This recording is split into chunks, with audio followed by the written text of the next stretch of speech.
야단 보따리를 찾아주셔서 감사합니다. 구독, 좋아요, 알림 설정 꼭 눌러주세요. 아주 깊고 깊은 산속에서 어느 날 스승님이 제자들을 불렀습니다. 잠시 이리들 와보거라. 너희들이 무공을 연마하는 것은 좋으나 너희들은 서로를 믿고 의지해야 하느니라. 그리하면 너희는 세상에 나가 천하무적이 될 것이다. 그러니 이제 너희들은 피를 나눈 형제가 되어야 하느니라.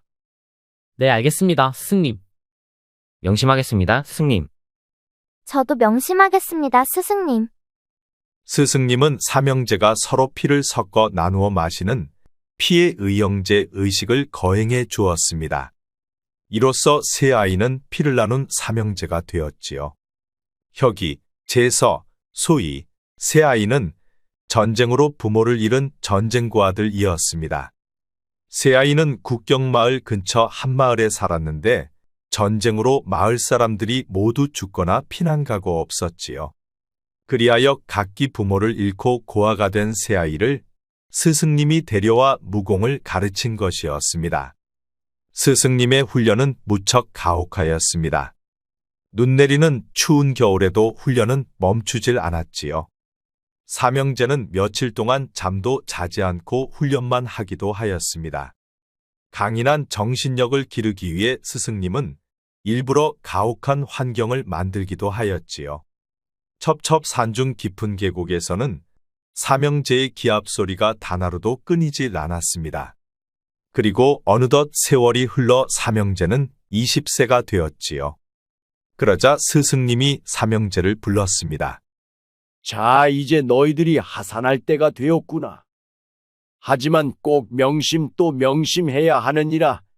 정의롭지 못한 일에 무공을 쓰면 안 된다. 그리고 너희 셋은 같이 있으면 천하무적이 되겠지만 흩어지면 그렇지가 못하느리라. 그러니 너희 셋은 죽어도 같이 죽고 살아도 같이 살아야 하느니라. 그리고 산을 내려가거든 한양으로 가서 박선비를 찾아가거라. 그리하면 박선비가 너희들에게 할 일을 가르쳐 줄 것이다. 잘 알겠습니다, 스승님. 명심하겠습니다, 스승님. 저도 명심하겠습니다, 스승님. 그리하여 고된 훈련을 마친 삼형제는 말 타고 산을 내려가 세상 속으로 향하고 있었지요. 그리고 삼형제는 산중턱 어느 작은 마을을 지나가고 있었습니다. 아니, 그런데 마을이 온통 쑥대밭이 되어 있는 게 아니겠습니까? 산적들이 마을을 약탈하고 마을 사람들까지 모두 잡아가는 바람에 마을은 텅텅 비어 있었습니다. 그런데 삼형제가 마을을 거의 지나갈 쯤이었는데 어디서 아주 작은 신음소리가 들려왔지요. 그러자 혁이가 신음소리가 나는 곳으로 가보았습니다. 그러자 쓰러진 집단 속에서 웬 처녀가 신음을 하고 있었지요. 그러자 혁이는 처녀를 꺼내 주었습니다. 마을이 어쩌다 일이 된 것이요? 산적들이 들이닥쳐 마을을 약탈하고 사람들을 모두 잡아갔습니다. 그때가 언제요? 1시각쯤 되었습니다. 그렇다면 한 20리쯤 갔을 것 같은데 서두르면 해가 지기 전에 따라 잡을 수 있을 것 같아. 그럴 시간 있겠어? 우리도 늦지 않게 한양에 들어가야 하는데. 그렇다고 억울하게 당한 사람들을 못 본 채 할 수도 없는 노릇이지. 하루 정도 늦어질 수는 있겠지만 사람들을 구하는 게 맞을 것 같다. 낭자는 이곳에 계시구려. 우리가 가서 마을 사람들을 구해오겠소. 처녀가 눈물을 글썽이고는 있었지만 눈이 크고 예쁜 얼굴이었습니다. 그리고 뭔가 예사롭지 않은 기운도 가지고 있었지요. 조심들 하셔요. 산적들은 칼과 도끼를 들고 있었는데 대략 20명 정도 되었던 것 같아요. 잘 알겠소. 마을 사람들이 돌아올 때까지 몸을 안전한 곳에 숨기고 계시오. 맏형 혁이는 처녀의 손을 잡고 안심을 시켜 주었습니다. 그리고 삼형제는 말 타고 산적들을 쫓기 시작하였지요. 얼마나 달렸을까? 산등선이 넘어 나무 사이로 사람들의 모습이 보이기 시작하였습니다. 그리하여 삼형제는 더욱더 빠르게 말을 몰아갔지요. 어느새 산적들을 따라잡은 삼형제는 말을 탄 채로 유유히 산적들에게 다가갔습니다. 그리고 혁이가 산적들에게 말했지요. 마을 사람들을 모두 풀어주거라. 아니, 웬 놈들이냐? 어디 피레미 같은 놈이 감히 우리에게 덤빈단 말이냐? 여봐라, 저자들도 잡아라. 두목의 말에 산적들 10여 명이 검과 도끼를 들고 삼형제에게 걸어오고 있었습니다. 그러자 막내 소희가 나서서 말했지요. 내게 맡겨. 소희는 말에서 내려 검을 빼어들고 산적들을 향해 홀로 걸어갔습니다. 그리고 전광석화처럼 산적들의 다리를 검으로 그어버렸지요. 그러자 산적들 10여 명은 걷지도 못하고 쓰러져 일어나지를 못했습니다. 그러자 깜짝 놀란 두목이 말했지요. 여봐라, 모두 한꺼번에 덤비거라. 그러자 나머지 산적들 10여 명이 한꺼번에 모두 덤벼들었지요. 그런데 맏형 혁이와 둘째 재선은 말 안장에 앉아 구경만 하고 있었습니다. 그러자 소희는 또 전광석화처럼 산적들의 발만 그었습니다. 그러다 보니 두목만 남고 나머지 산적들은 걷지도 기지도 못하고 있었지요. 내 놈은 왜 가만 있느냐? 어서 덤벼보거라. 그러자 산적 두목이 갑자기 무릎을 철푸덕 꿇었습니다. 아니, 귀신이요, 사람이요. 어찌 여인 혼자 부하들을 모두 쓰러뜨린단 말이오. 그런데 내 놈들은 어찌하여 죄 없는 백성을 괴롭히는 것이냐? 우리도 이 짓이라도 해야 먹고 살 수 있으니 어쩔 수 없는 것 아니겠소? 1년 내내 죽어라 농사 지어놓으면 부패한 관리들이 죄다 뺏어가니 우리도 살고자 하는 것이오. 사정을 들어보니 이해가 안 되는 것은 아니다만, 허나 그렇다고 죄 없는 사람들을 이렇게 괴롭혀서야 되겠느냐? 알겠소. 마을 사람들을 모두 풀어줄 테니 부하들 목숨이나 살려주시오. 내 부하들은 일시적으로만 걸을 수가 없을 것이다. 허나 상처가 나으면 모두 걸을 수 있으니 염려하지 않아도 된다. 고맙소. 세상에 당신같이 무공이 뛰어난 사람은 처음이오. 우리를 똘마니로 받아만 주면 목숨 바쳐 충성하겠소. 나는 너희들이 필요 없다. 그러니 상처가 났거든 산을 내려가 생업에 종사하거라. 잘 알겠소. 그리고 목숨을 살려주어서 고맙소이다. 산적 두목은 마을 사람들의 밧줄을 모두 풀어주었습니다. 그러자 마을 사람들이 소희에게 몰려와 엎드려 큰절을 하였지요. 참으로 고맙소. 덕분에 우리가 살았소이다. 무사해서 다행이여. 자, 이제 어서 마을로들 돌아가시오. 그리하여 마을 사람들은 마을로 향하고 삼형제는 말 타고 산을 내려가기 시작하였습니다. 그리고 배가 고픈 삼형제는 산 아래 작은 주막집으로 들어갔지요. 그리고 밥이 나오자 삼형제는 식사를 시작하였습니다. 아니, 그런데 갑자기 시커먼 왈패들이 우르르 몰려오는 것이었지요. 그런데 앉을 자리가 없자 왈패들이 삼형제를 보고 말했습니다. 얘들아, 그만 먹고 어서 일어나거라. 그러자 삼형제는 아무 대꾸도 하지 않고 식사를 계속하였지요. 아니, 어린 놈들이 어른이 말하면 얼른 일어날 것이지 꼭 혼나봐야 말을 듣겠느냐. 엄포를 놓아도 삼형제가 끄덕을 하지 않자 왈패는 밥 먹고 있는 제서를 향해 주먹을 날렸습니다. 그러자 제서가 보지도 않고 머리를 살짝 숙이자 왈패의 주먹이 허공으로 날아가 버렸지요. 그러자 화가 잔뜩 난 왈패는 제서에게 다시 달려들었습니다. 그러자 제서가 밥 먹던 젓가락을 튕겼는데 젓가락이 날아가 왈패의 인중에 정확히 꽂혀버렸지요. 그러자 급소를 맞은 왈패가 그 자리에서 쓰러지고 말았습니다. 그러자 왈패 두목이 이를 보고 화가 나 말했지요. 아니, 웬 놈들이기에 감히 우리 패거리를 건든단 말이냐. 여봐라, 저놈들에게 따끔한 맛을 보여주거라. 그러자 나머지 왈패들이 우르르 한꺼번에 달려들었습니다.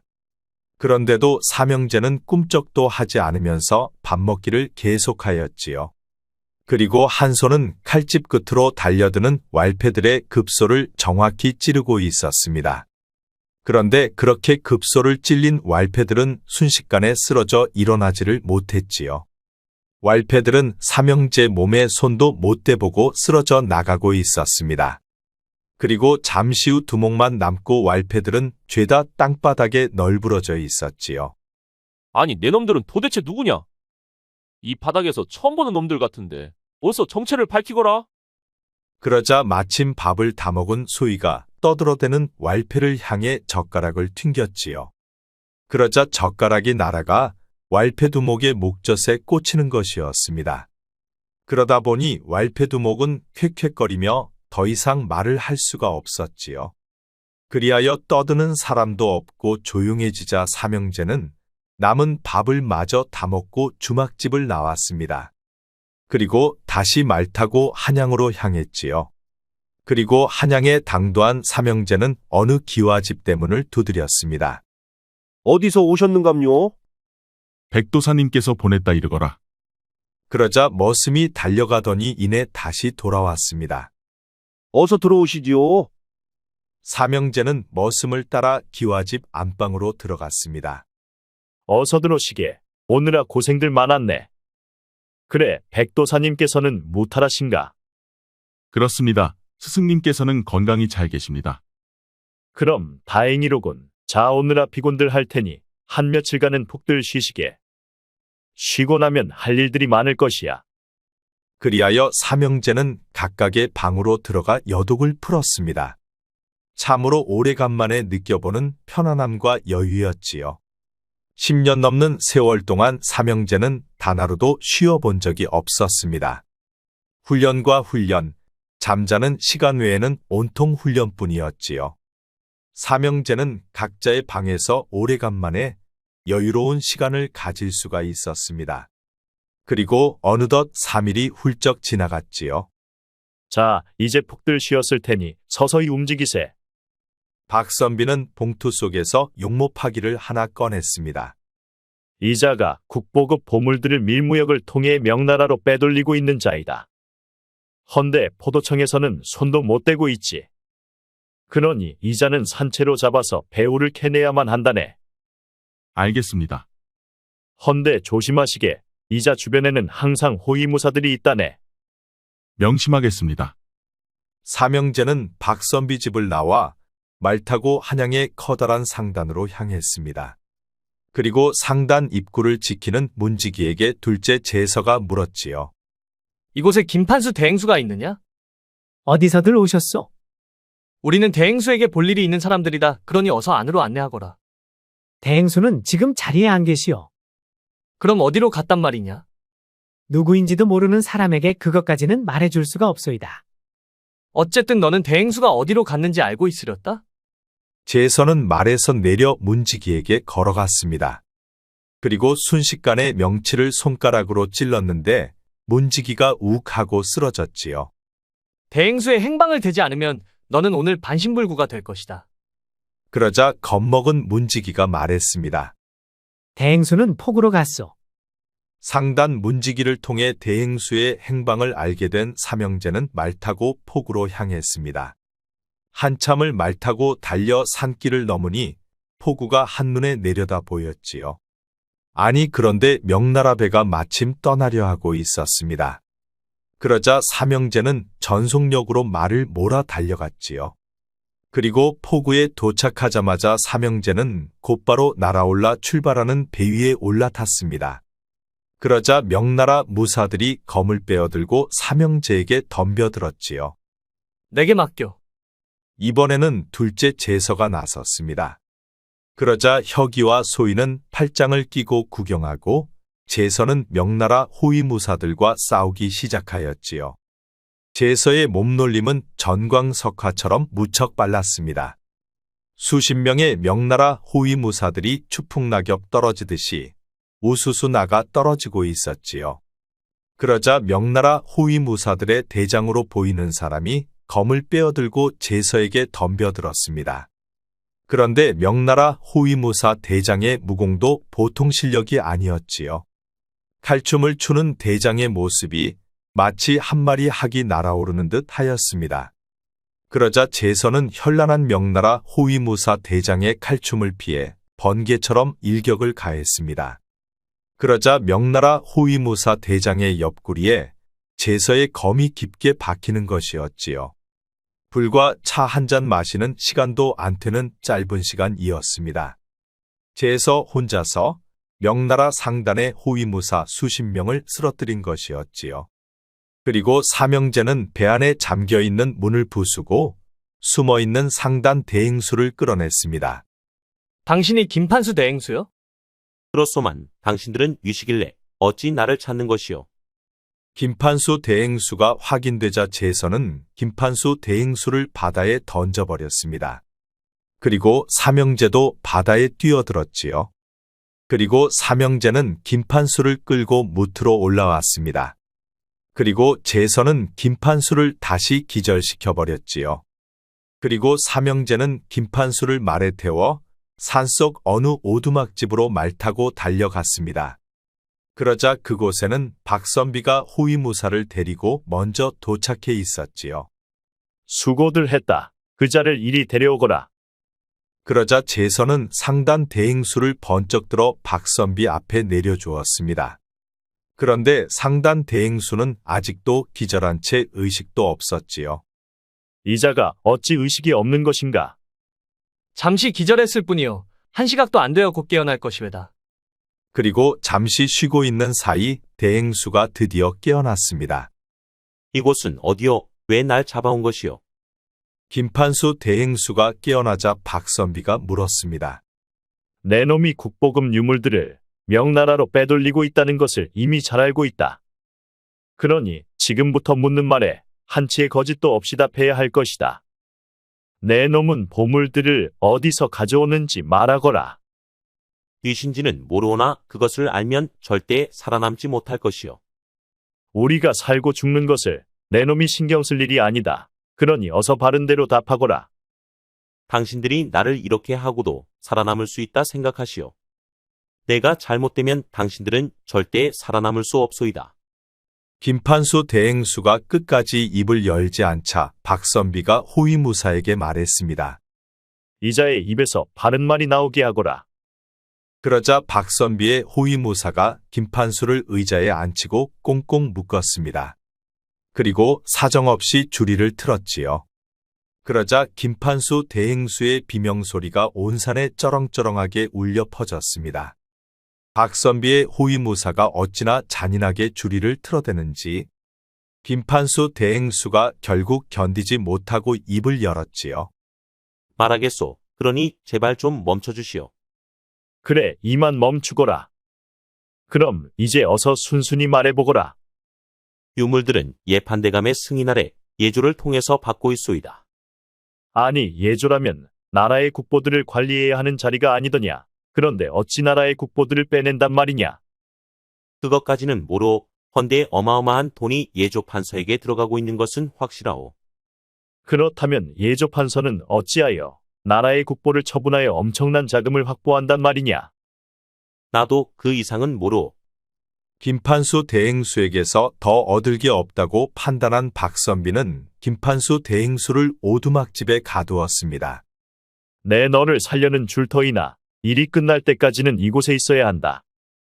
김판수 대행수를 산속 오두막집에 가두고 집으로 돌아온 박선비와 삼형제는 한자리에 모여 대화를 나누었습니다. 분명 예조 판서는 무슨 일을 꾸미고 있는 게 확실한 것 같다. 그렇지 않고서야 그 많은 돈을 모을 리가 없지 않겠느냐. 그럼 이제부터 예조판서 뒤를 한번 캐봐야 하지 않겠습니까? 자네 말이 맞네. 예조 판서 혼자는 분명 아닐 것이야. 포도청과 형조가 모두 쉬쉬하면서 손을 놓고 있는 것을 보면 예조 판서 뒤에도 더 큰 힘을 가지고 있는 자가 틀림없이 있다. 그리하여 삼형제는 예조 판서의 집을 살피기 시작하였습니다. 각각 구역을 나누어 집 앞 대문과 뒷문 그리고 옆문까지 예판대감의 집을 드나드는 사람을 모조리 조사하기 시작하였지요.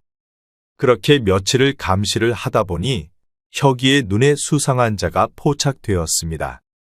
말 타고 다니면서 갓을 쓰고 선비복장을 하였는데 손에는 항상 검이 들려 있었지요. 그러다 보니 뭔가 위험한 일을 하는 사람이 분명해 보였지요. 그리하여 혁이는 제서와 소위에게 신호를 보내고 무장한 사내의 뒤를 조용히 따라가 보았습니다. 그러자 검을 든 선비는 한참을 달려 어느 대궐 같은 기와집으로 들어갔지요. 그리하여 혁이는 그 집에 대해서 알아보니 바로 흥안대군의 집이었습니다. 아니, 그렇다면 흥안대군과 연결되어 있는 게 아니더냐. 집으로 돌아와 혁이가 말하니 박선비가 무척 놀라는 눈치였습니다. 그자는 이틀에 한 번꼴로 예판대감의 집을 드나들고 있었습니다. 그렇다면 예판대감 뒤에는 흥안대군이 있을 수 있다고 추정해 볼 수 있을 것 같구나. 이건 뭔가 심상치 않은 일이 벌어지고 있는 듯하다. 흥안대군은 지금의 임금에게 왕권을 빼앗긴 임금의 형이었습니다. 그러다 보니 지금의 임금도 무척 예의주시하고 있었지요. 헌데 흥안대군의 세가 워낙 크다 보니 그 누구도 흥안대군에게는 함부로 나설 수가 없었습니다. 설상 그 사람이 임금이라 할지라도 말이지요. 조정의 대신들조차 지금의 임금보다 흥안대군을 더 무서워하였습니다. 그만큼 흥안대군의 힘이 막강했기 때문이었지요. 병조, 형조를 포함한 6조가 모두 흥안대군의 손에 있었습니다. 그러다 보니 지금의 임금은 껍데기뿐인 임금이었지요. 단지 선왕이 살아있을 때 장남을 배제하고 둘째에게 양위를 했기 때문에 임금이 될 수 있었던 것이었습니다. 아무래도 흥안대군이 뭔가 일을 꾸미고 있는 게 아닌가 싶구나. 그러니 이제부터는 예조판서와 흥안대군 사이에 무슨 거래가 있는지 조사를 해보거라. 알겠습니다. 그리하여 삼형제는 흥안대군과 예조판서가 무슨 거래를 하는지 조사를 시작하였습니다. 두 집을 동시에 드나드는 사람들만 골라 추적하기 시작하였지요. 그런데 어느 날 갓을 쓴 선비무사가 어느 커다란 창고 같은 곳으로 들어가고 있었습니다. 그런데 커다란 창고는 수많은 무사들이 지키고 있었지요. 저곳을 지키고 있는 병사들이 많은 것으로 보아 사람이 아닌 지켜야 할 물건이 있는 게 틀림없다. 갈수록 일이 점점 커지는 것 같아. 그러게 혹시 우리가 왕들의 전쟁 속으로 들어온 것은 아닐까? 설상 그렇더라도 우린 스승님 뜻에만 따르면 되지 않겠어? 그건 그렇지. 삼형제는 밤이 되기를 기다려 깊은 밤 보초병들의 눈을 피해 지붕을 타고 창고 안으로 들어갔습니다. 그리고 물건들을 살펴보았는데 수없이 많은 상자들이 있었지요. 그래서 몇 개의 상자를 뜯어보았는데 모두 병장기들 뿐이었습니다. 물건을 확인한 삼형제는 박선비를 찾아가 본 것을 말해 주었지요. 예상했던 대로군. 흥안대군은 역모를 준비하고 있었던 것이야. 일단 자네들은 활동을 잠시 중단하고 기다리고 있게나. 네, 잠시 다녀오겠네. 다음 날 날이 밝자마자 박선비는 말 타고 궁으로 달려갔습니다. 그리고 임금과 독대를 하였지요. 어서 오거라, 박종사관. 전하께서 우려하던 일이 벌어지고 있는 게 확실해졌습니다. 네, 그럴 줄 알았다. 욕심 많은 형님께서는 자신의 것을 남에게 절대 내어주는 사람이 아니지. 뺏긴 것은 언젠가는 다시 찾으려 할 것이야. 박종사관, 형님을 막을 수 있는 방법이 없겠나. 임금의 말에 박종사관이 조심스럽게 말문을 열었습니다. 전하 6조가 전부 대군의 손에 있으니 어떤 병력도 빼올 수가 없습니다. 전방은 물론이고 후방의 병사들까지도 단 한 명도 빼올 수가 없습니다. 그리고 금군과 포도청도 모두 대군 사람들이 많습니다. 헌데 대군이 모르는 무사들이 있습니다. 오, 그러느냐. 그래, 그 무사들은 몇 명이나 되느냐. 인원은 3명입니다. 무엇이야, 고작 3명으로 무엇을 할 수 있단 말이냐. 저희가 믿고 의지할 수 있는 곳은 이 삼형제뿐입니다. 그러니 전하께서도 이 삼형제를 한번 믿어보시지요. 박종사관이 믿으라 하면 믿어봐야겠지만 과연 그들이 무슨 일을 얼마나 해낼 수 있을지 모르겠구나. 그럼 이제 전하께서 역도들을 처단하라는 밀서를 하나 내려주십시오. 그럼 삼형제가 움직일 것입니다. 그래, 알겠다. 나는 박종사관만 믿겠노라. 박선비는 임금이 세자로 있을 때부터 가까이 지내던 내금이 종사관이었습니다. 헌데 임금을 호위하는 내금이까지도 흥안대군의 손에 들어가자 박종사관을 임금이 불러내 특명을 준 것이었지요. 잠시 모여보거라. 임금의 밀서를 받아온 박선비는 삼형제를 한자리에 불렀습니다. 주상전하의 명이 떨어졌다. 역도들을 처단하라는 어명이시다. 박선비는 삼형제에게 임금의 밀서를 보여주었습니다. 이제부터는 영모에 가담한 자는 모두 죽여도 좋다. 그러니 저들이 움직이기 전에 우리가 먼저 나서야 한다. 이제 임금의 명을 받들어 역도들을 모두 처단하거라. 알겠습니다. 삼형제는 모여서 계획을 짜기 시작하였습니다. 그리고 수일에 걸쳐 사병과 병력이 배치되어 있는 곳들을 파악하기 시작하였지요. 그렇게 조사가 모두 끝나자 삼형제는 제일 먼저 사병이 제일 적은 예조판서를 치기로 하였습니다. 그리고 밤이 깊어지자 삼형제는 검은 복장을 하고 예조판서 집으로 향했지요. 그리고 입구를 지키는 사병들을 귀신 같은 솜씨로 조용히 처리하였습니다. 그리고 집 안으로 들어가 대문을 걸어 잠갔지요. 그리고 내부를 지키는 사병들부터 소리 없이 제거해 나갔습니다.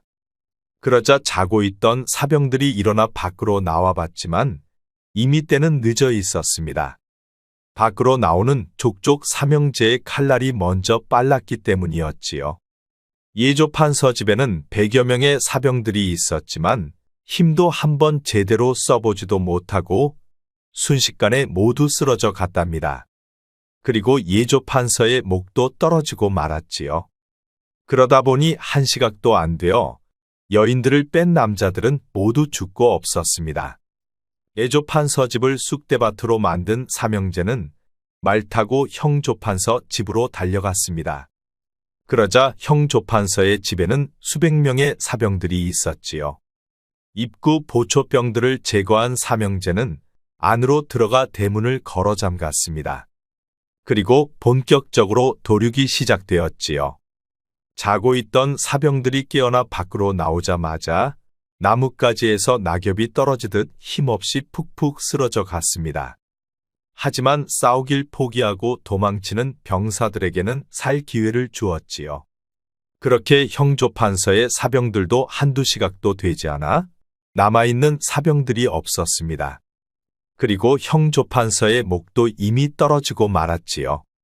그리고 삼형제는 다음 차례로 병조판서의 집으로 말 타고 달려갔습니다. 병조판서의 집에도 수백 명의 사병들과 병사들이 있었지요. 마찬가지로 대문을 걸어 잠근 삼형제는 또다시 도륙이 시작되었습니다. 맞서는 자 도망치는 자들이 있었는데 도망치면 살고 맞서면 모두 죽어나갔지요. 그렇게 병조판서의 집에도 살아남은 남자는 없었습니다. 물론 병조판서의 목도 떨어져 있었지요. 그리고 어느덧 아침에는 떠오르고 있었습니다. 밝은 햇살 아래 드러난 병조판서의 집에는 죽은 병사들로 발 디딜 틈도 없이 가득 채워져 있었습니다. 온 집안이 핏빛으로 물들어져 있었지요. 병조판서의 집을 나온 삼형제는 말 타고 흥안대군의 집으로 향했습니다. 이젠 모든 세상이 밝은 태양 아래 드러나고 있었지요. 그러자 흥안대군의 집과 주변에는 이미 사병과 관병들 수천 명이 집결해 있었습니다. 보아하니 오늘이 거병하기로 한 날이 분명해 보였지요. 하루만 늦었어도 임금이 바뀌었을 수도 있었습니다. 이제 마지막 싸움이 시작될 것 같다. 끝까지 살아남아라. 오늘을 위해서 우리가 그동안 훈련한 것이겠지. 어서 마저 끝내고 술이나 한잔 하러 가자고. 오라비들도 모두 살아남길 바래. 마지막 웃는 자가 진정한 승자인 것처럼. 삼형제는 말을 탄 채로 흥안대군을 향해 다가갔습니다. 그러자 장수로 보이는 자가 삼형제를 막아섰지요. 웬 놈들이냐? 당장 말해서 내리거라. 장수의 말이 끝나기도 전에 혁이의 검이 장수의 목을 스치고 지나갔습니다. 그러자 장수의 목이 댕강 떨어지는 것이었지요. 그러자 깜짝 놀란 흥안대군이 곧바로 명령하였습니다. 저자들을 모두 죽여라. 그러자 수백의 병사들이 우르르 삼형제에게 달려들었지요. 그러자 삼형제들의 휘황찬란한 칼춤이 시작되었습니다. 전광석화와 같았고 번개보다 빨랐지요. 병사들은 속절없이 푹푹 쓰러져 갔습니다. 여기저기서 비명소리와 붉은 피가 솟구쳐 올라왔지요. 삼형제가 지나간 자리에는 병사들의 시신들이 넘쳐나고 있었습니다. 그리고 삼형제는 흥한대군과 점점 가까워지고 있었지요. 삼형제는 엄청난 병사들에게 둘러싸여 있었지만 병사들은 삼형제의 칼날에 겁먹고 접근조차 못하고 있었습니다. 용기 내어 달려들었다가 수없이 죽어나가고 있었기 때문이었지요. 그리고 혁이는 흥한대군 쪽을 계속 뚫어가면서도 제서와 소희를 지켜주고 있었습니다. 제서와 소희에게 날아오는 화살조차도 혁이의 검은 모두 두동강 내고 있었지요.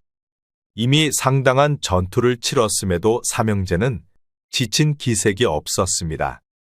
그리고 흥한대군이 있는 곳까지는 어느새 10보 안으로 들어왔지요.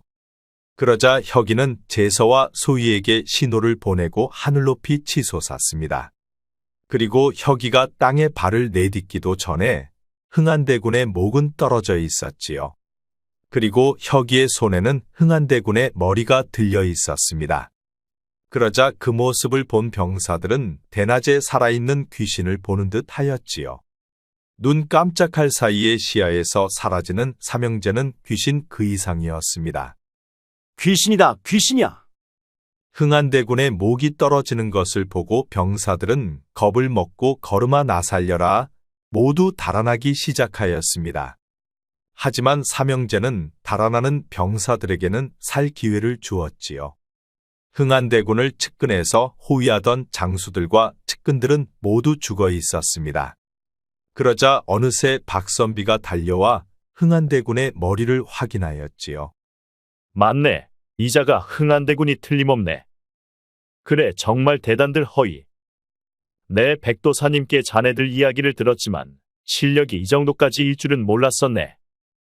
사실 백도사님은 나의 스승이기도 한 분이지. 허나 나는 무과시험에 붙으면서 내 스스로 백도사님을 떠났었다네. 그래도 우린 같은 스승님의 제자들이라네.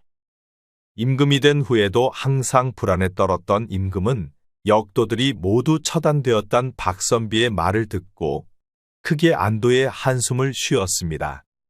그리고 임금은 곧바로 흥한대군이 심어놓은 관리들을 모두 찾아내 숙청을 시작하였지요. 그렇게 모두 역도 세력을 뿌리 뽑은 임금은 어느 날 박선비를 불렀습니다. 박선비, 그동안 노고가 많았네. 자네가 아니었으면 그 누가 이 일을 해결할 수 있었겠는가. 하여 자네가 공석인 내금위장을 맡아 나를 가까이서 지켜주었으면 하네.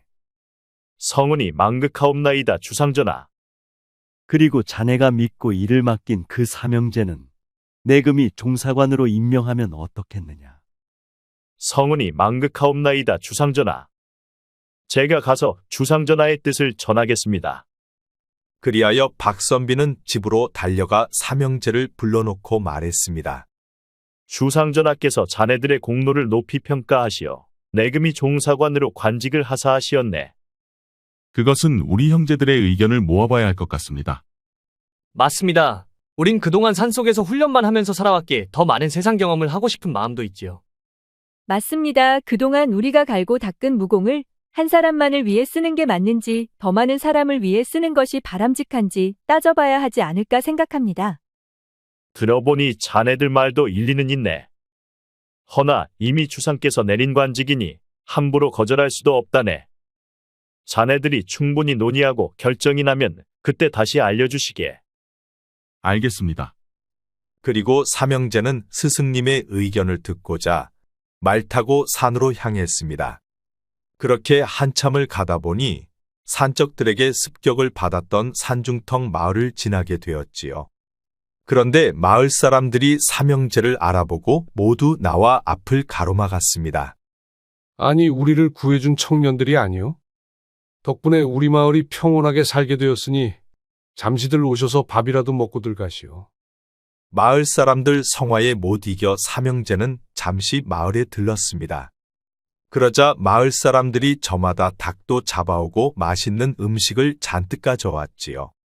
그리하여 삼형제는 맛있는 음식을 배불리 먹었습니다. 그런데 젊은 사람들이 어찌 그리 무공이 뛰어난 것이오. 해마다 우리 마을은 산적들에게 약탈을 당해왔는데 청년들 덕분에 산적들이 모두 사라지고 없다오. 그러니 이런 경사가 어디 있겠소.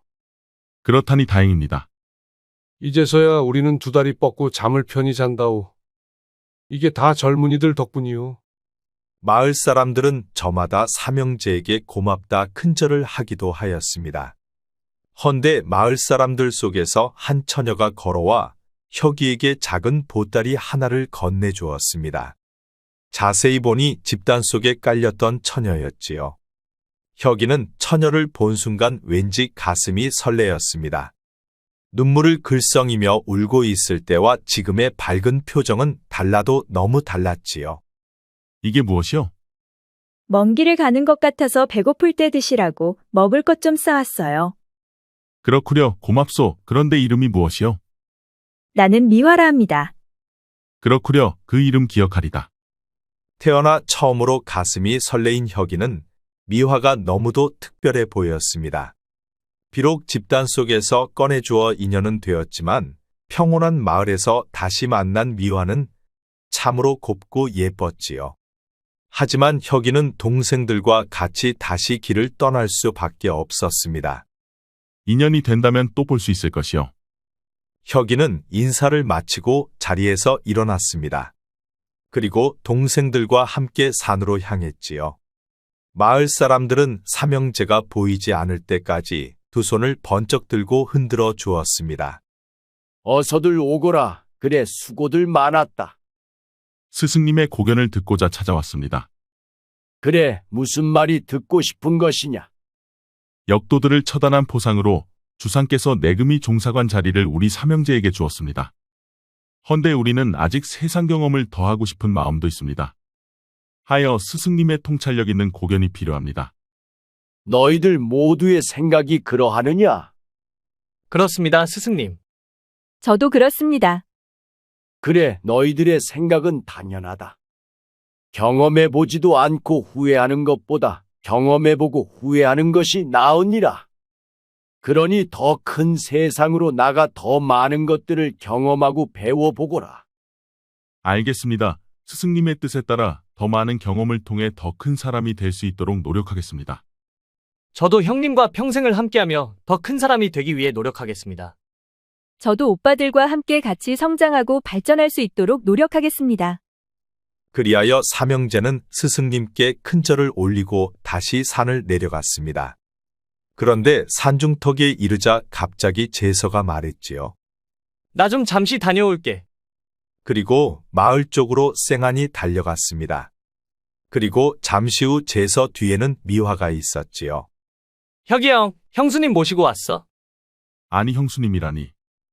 내 눈은 속일 수 없지. 벌써 두 사람 눈이 맞았는데 서로 말도 못 꺼내고 있더만. 그러니 해결사인 이 동생이 해결해줘야지. 하하. 나도 두 사람 눈빛이 통했다 생각했는데 역시 제서 오빠는 한수위야 호호. 혁이는 속으론 좋으면서도 내색을 할 수가 없었습니다. 우린 앞으로 험난한 길을 가게 될 것이요. 그래도 괜찮겠소. 혁이 도령님이 가는 길이라면 어떤 길도 함께 하겠어요. 그럼 됐네 됐어. 역시 내 눈은 정확해. 혁이 오빠 축하해. 호호. 그리하여 네 사람은 새로운 경험을 찾아 먼 길을 떠났습니다. 그리고 삼형제가 거쳐간 마을에서는 탐과 놀이와 부패한 관리들이 소리 소문 없이 사라지고 있었지요. 그리고 그 마을은 평화롭고 살기 좋은 마을이 되었답니다. 옛말에 각기사골이라는 말이 있습니다. 살을 애고 뼈를 깎는다는 뜻으로 고통이 극심함을 이르는 말이랍니다. 삼형제가 훈련할 때는 살을 애고 뼈를 깎는 고통을 견디며 훈련을 하였습니다. 그렇게 오랜 시간을 훈련한 삼형제는 천하무적이 되었지요. 그러니 누구라도 참고 견디고 노력하는 만큼 얻게 된다는 세상의 이치를 말해주고 있답니다. 인내와 노력이 적으면 적게 얻고 인내와 노력이 크면 클수록 더 많은 것을 얻게 된다는 의미이지요. 우리 영상을 시청하시는 여러분 모두 항상 건강하고 행복하기를 바랍니다. 구독과 좋아요, 알림 설정 꼭 부탁드립니다. 앞으로도 재미있는 이야기가 많으니 다른 영상도 재미있게 봐주세요.